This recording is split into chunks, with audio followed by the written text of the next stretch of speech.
ಆಶೀರ್ವಾದ ಮಾಡಿದೆ. ನಮ್ಮ MP ಸಂಸದರ ನಿಧಿ ಎಷ್ಟಿದೆ ಅಂತ ಎಲ್ರಿಗೂ ಕೂಡ ಗೊತ್ತಿದೆ ಮತ್ತು ನಮ್ಮ ಪುಟ್ಟಸ್ವಾಮಿ ಗೌಡರಿಗೆ ಇನ್ನೂ ಚೆನ್ನಾಗಿ ಗೊತ್ತಿದೆ. ಅವ್ರು ಬೀಗರ MP ಆಗಿದ್ರು ಹಿಂದೆ. ಹಾಗಾಗಿ 8 ಕ್ಷೇತ್ರಕ್ಕೆ 5 ಕೋಟಿ ಬರ್ತದೆ. ಆದರೂ ಕೂಡ ನಾನಿವತ್ತು ನಿಮಗೆ ಈ ಸಂದರ್ಭದಲ್ಲಿ ಮಾತು ಕೊಡ್ತೇನೆ, ಸಂಸದರ ನಿಧಿಯಿಂದ ನಿಮಗೆ ಒಂದೇ ಸಲ ಆಗಲ್ಲ, 2 ಈ ವರ್ಷ 25 ಲಕ್ಷ, ಮುಂದಿನ ಸಾಲಿನಲ್ಲಿ 25 ಲಕ್ಷ, 50 ಲಕ್ಷ ರೂಪಾಯಿ ಕೊಡ್ತೇನೆ.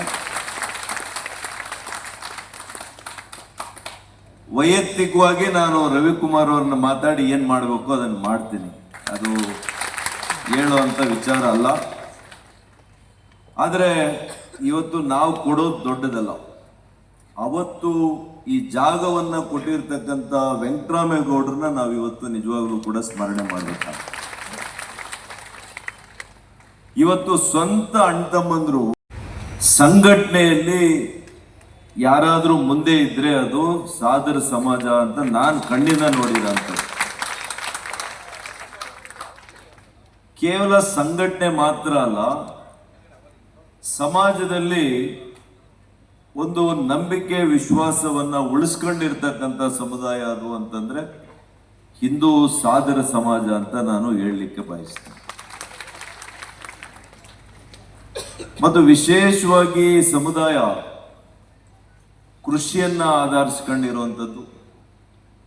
ಕೆಲವರು ಸೈನ್ಯದಲ್ಲೂ ಸೇರಿದ್ದಾರೆ, ಅದೇ ರೀತಿ ಕೆಲವರು ತಂತ್ರಜ್ಞಾನ ಮತ್ತು ಒಳ್ಳೊಳ್ಳೆ ಶಿಕ್ಷಣವನ್ನು ಕೂಡ ಪಡ್ಕೊಂಡಿದ್ದೀವಿ.